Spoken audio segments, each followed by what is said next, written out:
many things, and how it's utilized, and do we use it for good? Are we using it maybe in ways that need to be addressed? Maybe there's actually human rights violations or problems in sport that we need to really be looking at, issues of inequity or issues of violating someone's human rights to be free, or there's so many ways that sport can be really instrumental for change, but also at the same time it can also be destructive.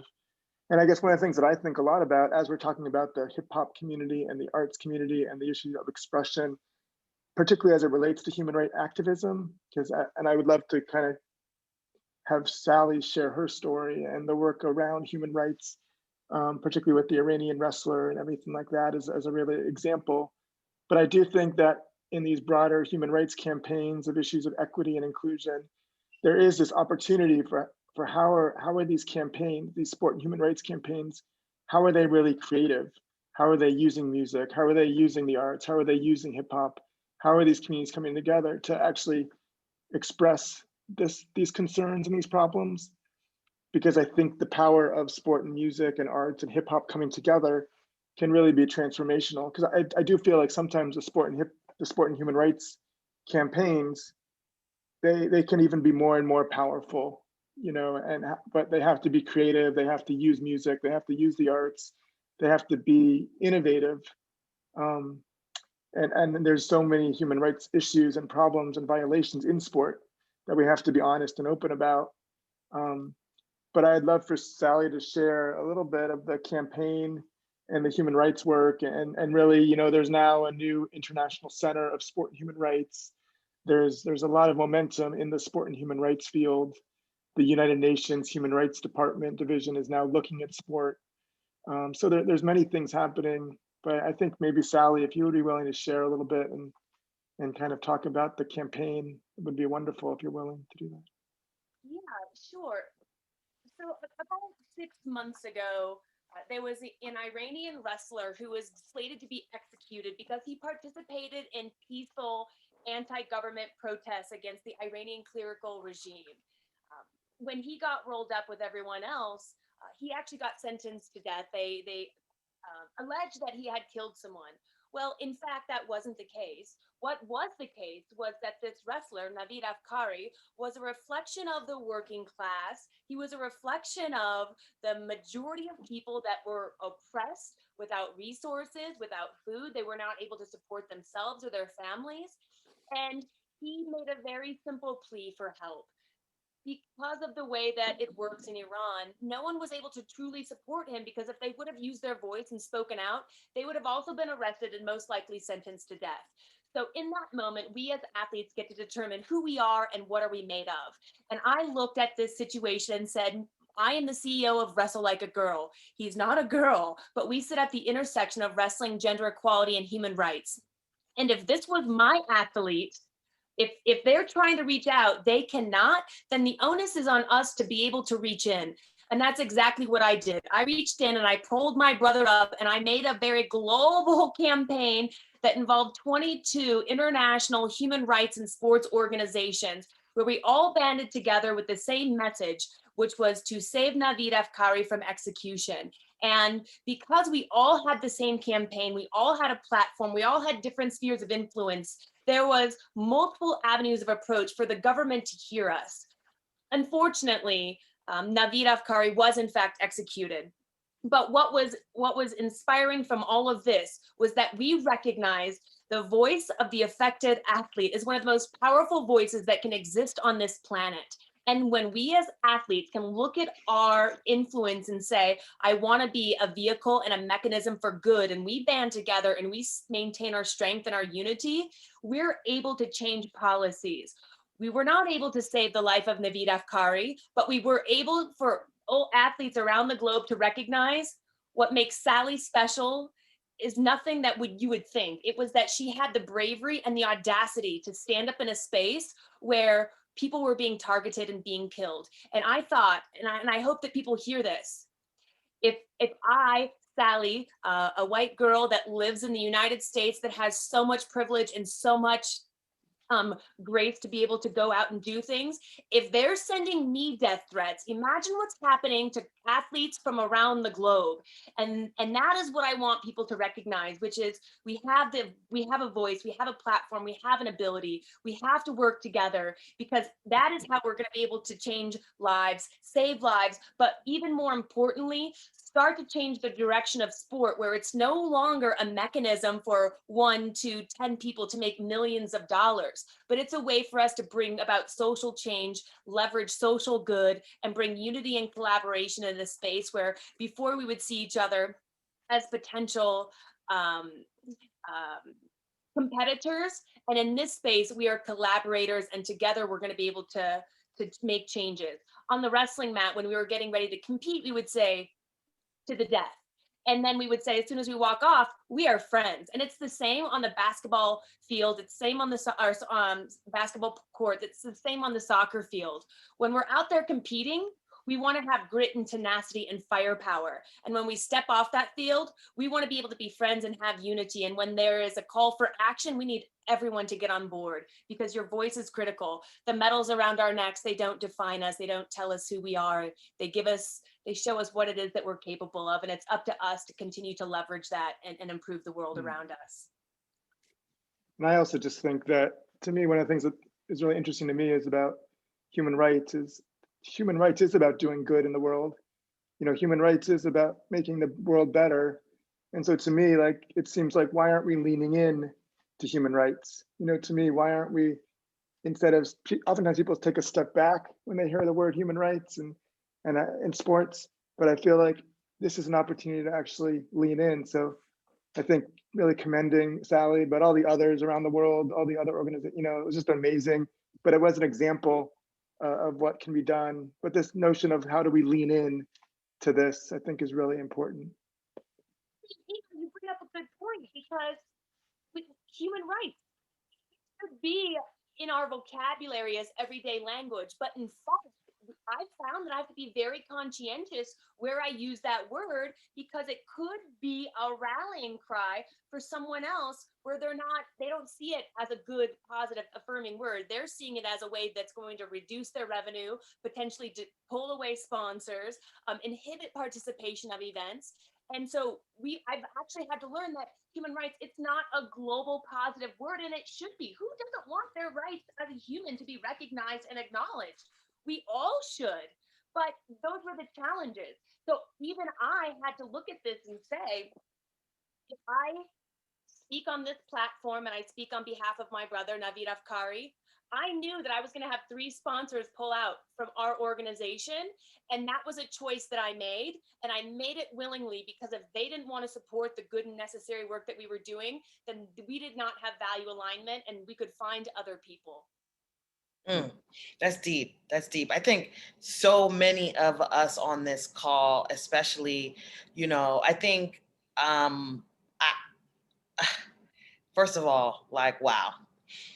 When we get to this conversation about human rights and equality, I think it's so hard to ignore the domestic terrorism that is happening in the United States of America, where a lot of people think that America is this pillar of hope, right? We're the country that all countries should aspire to emulate and, and be like. And in reality, this country has had some struggles like any other country. We've just done a better job of ignoring it, or pretending that everyone else's problems are bigger than ours. I'd love to hear from each and every one of you, how do you see sports and physical activity as a tool for social change in a world where we are all so divided, in a world where, we can no longer agree to disagree? Where do you see sport fitting in a way that nothing else can? I just have a story that's a touch base on something Sally said about that restaurant. I mean, when I went to Duquesne, I don't know if anyone knows the story, but there was a school shooting there, and we were the athletes that were a part of that. And I remember once that happened, automatically everyone turned their backs on us, as far as making us seem as if we were troubled kids and we were the ones causing trouble when we were just athletes on campus, and outsiders came and caused the shooting. So I remember us trying to find a lawyer. I remember us trying to even go outside and get food from places where they just automatically shunned us. But because of sports, like, it became such a big story that sports itself helped us get help. So that's why when every time we talk about sports, it's like we don't understand. We have to really understand how sports can help us in so many ways that if we weren't athletes, we would have just been thrown to the waste, thrown to the side. No lawyer. We'd have no help as far as like within the hospitals and medical and everything like that. Like that, because we were athletes and we played basketball. It's really the only reason why we were even able to speak or even get the help. So that's when you say that story about the rest of it, all 22 organizations came to help them. Like, it kind of relates back to that, because we had to outsource to get help. Even though we were at the school, they weren't even the ones that was helping us get past that situation. Even when we were athletes for the school, like, we were helping bring revenue, we were helping bring notoriety there. But even though we got hurt there, they were just like, oh wait, we're not sure about these kids anymore. But before this happened, you were all raving about us. But then once this happened, then we realized how big sports was and able to help us not even just get past it, but continue doing things outside of that. So I just wanted to chime in with that one. A football coach from Alabama. He's really famous. I probably should know it. Do you guys know his name? In Alabama. Well, it's okay. He has this incredible Facebook message, and I always found it to be so inspiring. And he said, you guys sit here and you tell me that you don't like so and so because they're a bad kid. Well, what do you want me to do? Throw them out on the street? Or do you want me to bring them in, hug them harder, love them more, and help them so that they can get a degree and graduate and go on and be a successful human being and provide and contribute to making this world better? And I think so many times now in the division within our country and our division within the world in this landscape, we are so quick to say, I don't like what you say. I don't like what you do. I don't like your position. I want to push you away and create distance. When sometimes what sport teaches us is that's exactly when we need to lean in. You made that decision because you're uneducated. You don't know me. You don't know my background. So here, with an open heart, I want to tell you who I am. And if you still hold that same belief, then I can push away and create distance. But we need to make it so that sport is a unifier that is able to bring people together while acknowledging the difference. We're not saying what people are doing is okay. We're saying I have a problem with it, but because I'm an athlete, I'm going to bring it to you with a disposition to say, let's work on remedy and reconciliation, and as a team, move the nation, move the world forward. What about our friends from Brazil? Like, I know you guys have a lot of political, discourse and division. And I mean, from your position, do you have a vision of sport being a unifier? Or is this it's just so bad, nothing can fix it, right? Like, talk to me. What do you think? Oh, I really believe that sports, it's a very important tool to unify the country, everyone. Like you said, in Brazil, we have a lot of political issues that sometimes we cannot, as an athlete, you cannot speak out. It's unfortunate. We have no. But I really think it's very important for the sport, for our idols, so our sport, our idols in tennis or wrestling or basketball to speak out, because they have a lot of followers. They have a lot of young kids, and we have what happens in the United States with Black Lives Matters, when all the NBA players, was together with this action, was unbelievable. And I really believe that every single sportsman, person, has the responsibility to bring the best, because they are very influenced. They have a lot of influence on everyone in Brazil, especially on the soccer field. So everything what they do, it's very important. So I really believe that all the sport person has to be involved, has to speak out, and that's it. But unfortunately, like we're many other countries, it's very hard for sometimes because we are not sent to death, but we lose a lot of stuff because we have a couple weeks ago, no, a couple months ago, one of the volleyball players that now say something, but was a political side. I really believe that political things should be aside, but there is the social issues. The social issues, we have to speak out. We have to speak out. And especially our idols had to speak out because they have a lot of followers. So I really believe that. And Marcos, where do you draw the line? When is social? When is political? How to draw the line? I see. I really, talking about political, I really don't believe it's no, it's the right thing to do. But talking about no health, talking about education, I talking about, I don't know if you guys know what's happening in Amazonas right now in Manaus. It's very important. Draw the line. I think, I don't know if there is a specific line, but I think it goes from case by case. You know, that's hard, but I think it's important to be involved. Yeah.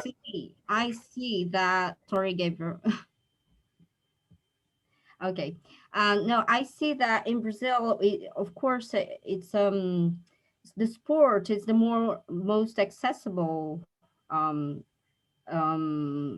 for the kids.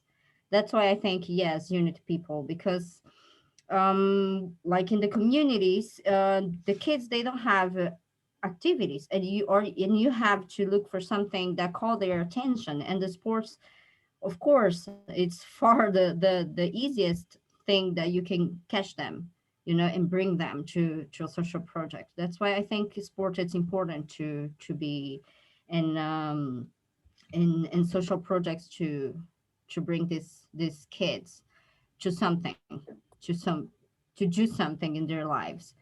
and Here in Brazil, you can find a field everywhere, everywhere, even the small cities. So that's why the football is always the very, very famous, and the most how can I say, the sport that people most practice here. And And one oh, sorry. go on, go on. No, and I said one of our first priority, it's to teach those kids to work as a team. So no one gets better, no one wins by themselves. You always needs to our partners, our coach, to get anywhere. So I think for us to work with sports, I really believe that's really unite, because we believe that we need a team. We need to work together to reach our goals. So I really definitely believe that sport unite people, unite nations, bring peace, and it's very important. Yeah. And bring opportunities, because like me, I just speak three languages thanks the sport. Well, the dance now, it's also can be called as a sport. So I had the opportunity to travel abroad, to know many different cultures, many different places, many different people, to be here with you all, to be, well, to learn many things. So yes, it's good for life. Yeah. I'd love to chime in on this. I really think that it's a really important conversation about how sport has an impact and its role. And I think particularly in the last 5 years, I would say there's, even because of the world dynamics, the notions of equality and justice and the momentum that's happening in our world, that's the role, the place of sport in that, and the place of sport and how, is sport exempt? Does sport have a place where athletes can speak about politics, can speak about equality, can speak about justice in the same way that in medical fields and education fields and in all other fields that these conversations are happening around taking a stand and being vocal. And so to me, I would say that it's hard in our society now, in our world now, it's hard to say that sport is exempt from politics, that sport is exempt from these things. And so I think that in many ways the world is going, it's important that we give that platform, that we really recognized that power that sport has. So I think it's just an important dimension. It's not perfect, and I think that notion of case by case is really important, as was mentioned.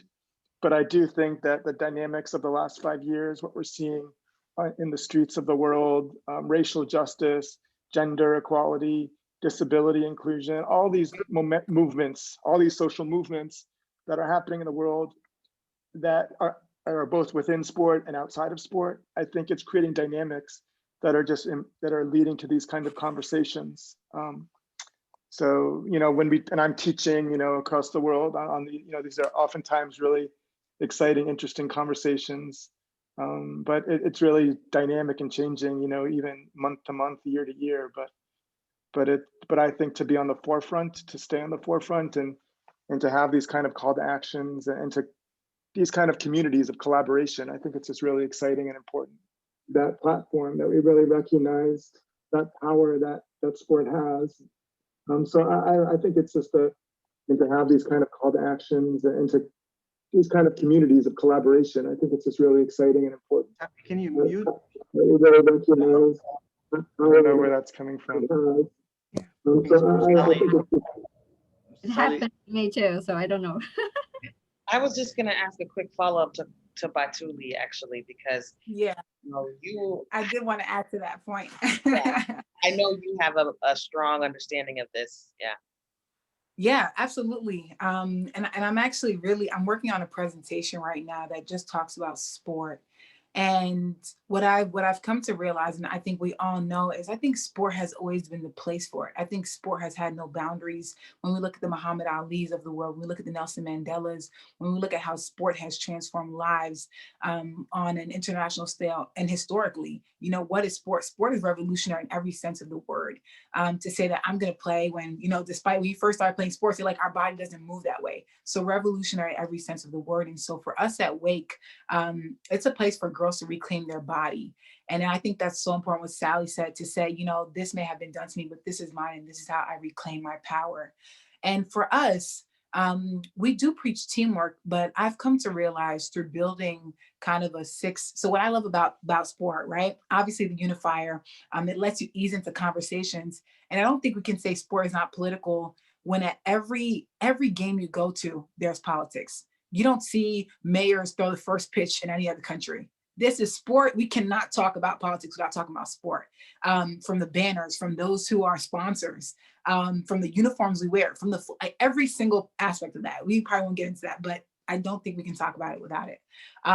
But for us, what I have come to realize, and through Wake and when we do basketball camps in New York, that I love is we do a professional and a holistic development aspect. I don't think you can have a child and just focus on sport. You have to take the holistic approach. And so we focus on self-actualization. For me, through my personal journey of self-discovery, I realized the more that I got to know who I was, the more that I realized how connected I was with everyone else. And you get into those I am affirmations. Who are you outside of your sport? How do you identify with your community at large? How are you 10,000 strong? And then the second part is, now that I know who I am, now that I know what I exercise, how do I then bring that into sport? Because we have a lot of people who have these platforms, but don't know how to really express what they're trying to say. So then we get into the last aspect of the camp. What is your call to action? And how do we equip you and empower you to make the statement that you want to make, so that you're not labeled and people aren't telling you who you are, but you can come into the ring and say, this is who I am, this is where I stand, and this is how I'm going to use sport. So that's what we do at our camps, and whether they're 5 or 6 days, but going through that self-actualization, what is my community? Where do I stand? What's my call to action? Because it doesn't have to be everything, but I think it does have to be something, because again, 10,000 strong for your community and what you say is important. And now as you look at, NCAA and kids have their own brands and kids are signing sponsorships at a younger age, brands are smart. These are kids against global corporations. How do we empower them to know who they are and where they stand without the noise, and then being able to relay that in a beautiful way to those who admire them and those who follow sport.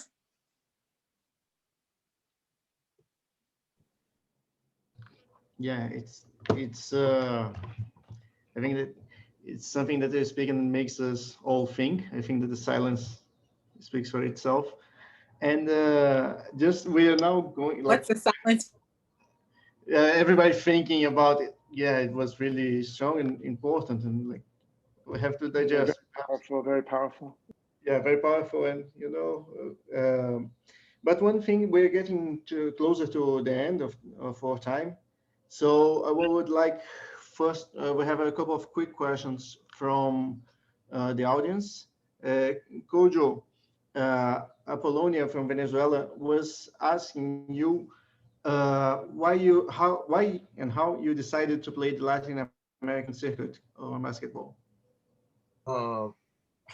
I mean, kind of the traditional way of, having an agent, leaving school. I mean, because I left school earlier due to, again, when we had this school shooting and things like that, I mean, the comfort of being in school and everything that was going there, I decided to exit school earlier. So having an agent, going through that process, and then because of the shooting and, my arm wasn't as strong to finish through the pre-draft part of this situation. So I took some time off, and my agent just kind of worked, the circuit for me of speaking to different countries and stuff. And, Venezuela was actually one of the first people to actually jump on board first to say, let's give him a chance, outside of what happened, was going on. Maybe he should be fine. And that's kind of why I started there first. And then kind of made a home there. I got really comfortable playing there, even though I wanted to come back, but, just this family situation of, also wanting to help my family out in Ghana, and just,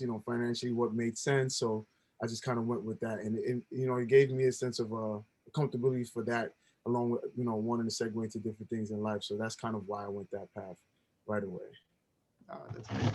And we would like to know if you have any questions to ask to each other. Some of you know each other from a long time, sometimes, or prior. Do you have any questions to each other? I don't know, Marcos and Sally, or Kojo raised the hand, I guess. For the women, I mean, as far as, you guys are within sports, and, you guys fought through so many avenues to get things done. What was like literally one of the hardest things to get past in order to just kind of be recognized for who you are and what you wanted to represent? Like, what was the main thing, especially starting at the young age? Like, I know as you got older, you guys knew what you wanted to do. At the young age, like, what was that threshold that like, okay, no one is going to stop me from doing what I want to do? Like how did that start? Like, that's something I always wanted to add. I guess whoever wanted to go first. Yeah. For me, it was about, I guess. I think that's a great question. And for me personally, when I first started playing, I started playing with guys, and I think it's just owning the space.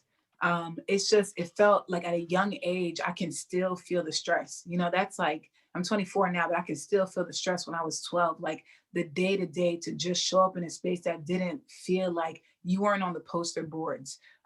It was only, terms like he, man to man. Like, it was a space that was clearly not for you. Showing up every day and saying, and I think what we didn't talk about with the collaboration of hip hop, it's a flow. We love hip hop because it expresses who we are without the words, but it just seems right. And I think that's what we feel, kind of that synergy in sport. It felt right. I picked up the game quickly, without words, without instruction. Like we always say, like, it was for me. But everything around me felt like it was against me.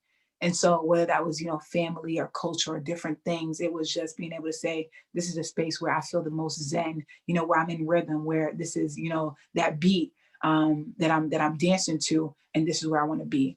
And I think once I had enough people and enough amazing women around me to kind of encourage me, and I started to build that sisterhood and build that community, everything else disappeared, and I was able to focus and get into the zone and say, this is for me, and the rest is history. But I would definitely say sisterhood was key. Yeah, I would just echo that as well. Just the community and the support and the mentorship, empowerment, but also just myself, you know, to realize that my voice could make change, you know, that even putting pen to paper, you know, a lot of proposals and making recommendations, and or just realizing that if you don't even give, sometimes it's about actually saying something is possible. So if you don't even say it, then it's not going to happen. So part of it's just, but it's, I guess part of this relates to purpose. So finding that purpose, finding that specific call to action that you would like to see in the world, and pursuing it. But for me, it took a lot of years to kind of even realize that I could be that person. But that took mentors, family, friends. So again, back to sisterhood, or just friends, or community, of realizing that change can happen through that voice. And just like Eli and Batouly, for me, listen, I always knew I was amazing. I always knew I was going to be a world champ. The problem was that I kept having these hurdles come up in my way and these brick walls come up in my way. I came to realize this. The brick walls are not meant to keep us out, but they're meant for us to show how badly we want something. And every time I came over that hurdle, or I got over that brick wall, it was another affirmation of my purpose, of my journey. So by the time that I made it, I had actually made it 10 years ago. It was that all of the challenges started to dissipate. But really what I recognized was that my skill set within sport and beyond sport had started to working together, so that I became this unstoppable force. And that was when I knew that the world was mine.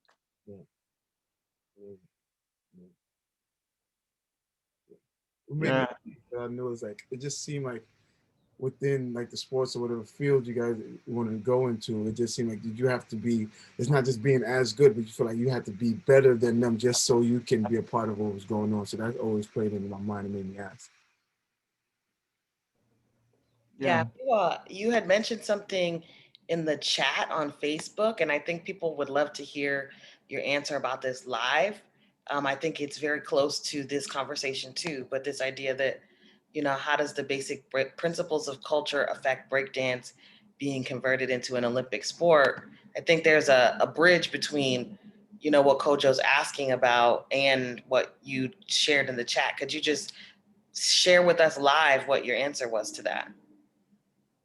Yes, someone was just saying, and I totally respect his opinion, that breaking being part of the Olympics is bad because of the of the hip hop as culture.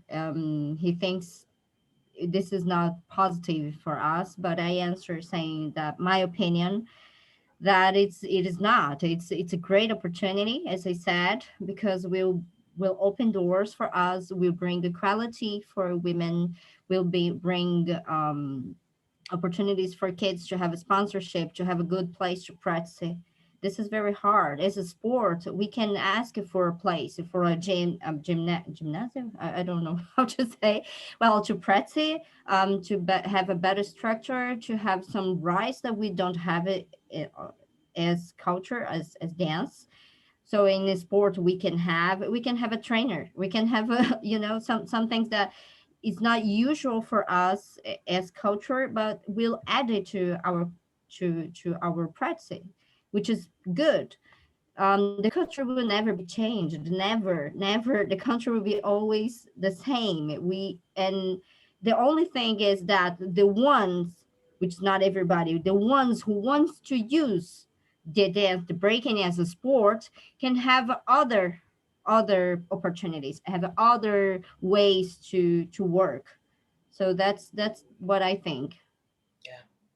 And one thing that I wanted to say about the why and if we believe that the sport unite people, there's a very simple example. Wherever I go in the world, I find many peoples, and we treat each other as brothers, as we know each other for the whole life. Like I can't count how many people stay in my house from everywhere in the world. People just come to Sao Paulo and stay in my place, and they become my friends, and I never saw them before. And some people where I go, the same. Morocco, in Japan, and in Africa, wherever we go, we find people, and we are a community. We're all a community, and this is the most beautiful thing. I think.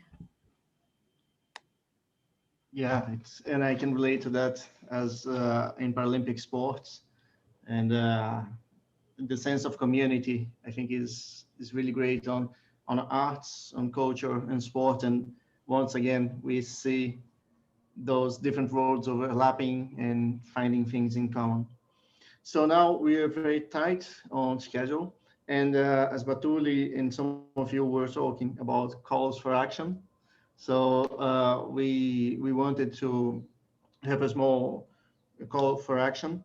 So before doing that, I would like to thank all of you for sharing the histories, and sometimes very personal histories, as Kojo's experiences with the shooting. I believe that is not something easy to speak out or to connect with those moments, or Charlie as well. So thank you for being open to share these. I know that it's going to be very helpful, inspiring, and a big learning for loads of people watching us. So I would like to ask you to share with us a call of action or a commitment that something that you learned or a takeout from today that you can apply in your projects, in your actions, or in your routine. And if you can share book, movie, a reference, as Eli said, a piece of wisdom, I think it would be great for us to just to know a bit more about each other in the future, reading a book or watching a movie. So, yeah, if someone wants to start. I'm happy to start. I mean, I think that this is really amazing and essential conversation. I'm not, getting involved in the different sectors and different parts of the sport for development, human rights, and power of sport, sport for good worlds for many years. And I do think that this community related to the arts and hip hop and sport and human rights, this kind of interesting intersection. And René and I have been colleagues for many years, and we've talked about these connections. And at one point we had a project called Rhythm and Flow that we had initiated around these connections. But I do think that continuing, I guess a call to action or commitment would be, how do we continue to engage, maybe bring others in, think about how do we do innovative projects and work as it relates, but just to stay connected, I think is important. I guess to me, one other thing to share, one of my mentor for many of us, actually, Dr. Lapchick, who's inspired a lot of us in different ways over the years, one of the pioneers of the kind of field. He said, a leader stands up for justice and does not block its path. And so I think that message of how leadership and how do we really, allow leaders to come forward and not to necessarily block progress, but to actually facilitate progress. So that's a call to action. I would encourage us that we continue, and just wanted to thank everyone and René and the whole team and everyone for coming on. I feel like we're really a powerful group together. Rapid fire, Marcus, give us some wisdom, call to action. What do you think? Oh, I think I really believe that anything you do in life, you need to do with your heart. And if you do with your heart and really believe in it, really want, everything is gonna come together. When I started the project, I never thought I was going to have like a project of my own. My dream was to work in Africa at the UN, and I just couldn't. I applied many times, and I couldn't get hired. When I came back to Brazil, I found many Africans in Brazil with many places that a lot of needs, and I started with nothing, and but with believing that I could make a difference in a kid's life, and what I want to let you guys know that everything we do with your heart and really believe, we can reach, and that's what we try to pass for our kids. We don't need the best kids. We don't need to be champion or anything, but we really want the kids to give their hearts to give 100% to everything and everything they do in life, education, hip hop, breaking, tennis. And that's what I want. We want to just 110%, and that's what I tell those kids: believe in themselves, play with your heart, and you're gonna reach everything you want in life. Beautiful. Thank you. Kojo, rapid fire, call to action. I just wanted to say, like, just first of all, just being on this panel just alone shows that what we're doing clearly has a lot of influence, clearly is needed. And just us being right here just shows, when we kept speaking about, purpose, a call to action, is clearly we know we're heading in the right direction. So this is something that should motivate us, not only just continue what we're doing, but actually, realize like we were meant to be in this position and not even second guess anything that we're doing. And I'm super grateful, and I'm hoping that we'll be able to keep in contact everything that was going on. And this also motivated me now that even in this idea of where we wanted to do the scholarship fund, now I know, like, this is something we need to do because it's much bigger than me, and I wanted to outlive anything that I even thought about, to where we know, like, we made our mark. And I think that we are making our marks right now, and I don't think we should take it lightly at all from what we're doing on a day-to-day basis. And just speaking from one person to 100 people, whatever we're doing, like, we're influencing a lot of people. Thank you. Sally. I got 3 call to actions, rapid fire. 1, to the hip hop, to the Generation Hip Hop global community that's watching, follow Wrestle Like a Girl, support us in the work that we're doing. 2, to the Wrestle Like a Girl girls and women's wrestling communities that are following, I want you to follow the Generation Hip Hop global community in that effort that's going, because it's going to happen when we work together. 3, Laureate Sport for Good. Let's create a project where we're all coming together to unite hip hop, breakdancing, tennis, wrestling, basketball, all the sports that we know are affecting positive change for kids. And let's create something really spectacular and blow it out of the water. And the piece of wisdom I want to leave you with are 2 separate quotes, but I'm going to mash them together. 1, Jay-Z, he said, "The most genius thing I did was I never gave up." And 2, lift as you climb. Amen. Sally, you're amazing. Hopefully my boss is on the line and will hear you about this project we're going to work on. Stay tuned, y'all. Miwa. Wow. I was nervous to get part of this meeting, of this panel. This is my 3rd panel in the summit, but I was very, very nervous because of the theme that was a sport. And I was like surprised, and especially when I saw all the other panelists, I tried to be replaced. I asked René, I know somebody better than I to take part of this panel, and he said no, it has to be you.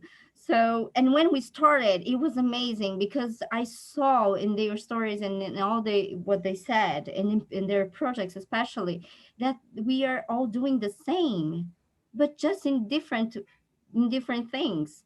But we are all doing the same, and we have all the same purpose. We are all working for the same reasons. So this is so beautiful. So what I would suggest now is that just people try to look like more open, more globally. Like we don't have to be just like, we are in hip hop, so we just have to see hip hop.